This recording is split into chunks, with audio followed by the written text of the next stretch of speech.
বলতেছে বিয়েতে ইচ্ছে ছিল না, বাবা মা জোর করে ধরে বিয়ে দিছে, আমি মন থেকে কবুল করি নাই, কয়েকদিনের মধ্যে বাপের বাড়িতে যাব, তুমি আসিও, তোমার সাথে আমার দেখা হবে।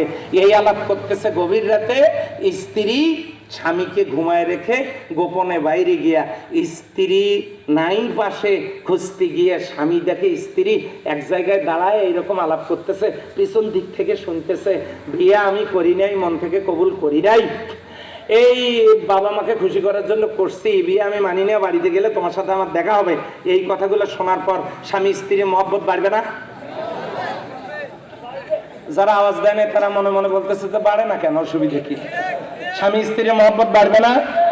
বাড়বে, বাড়বে। সংসার টিকবে। কি হবে?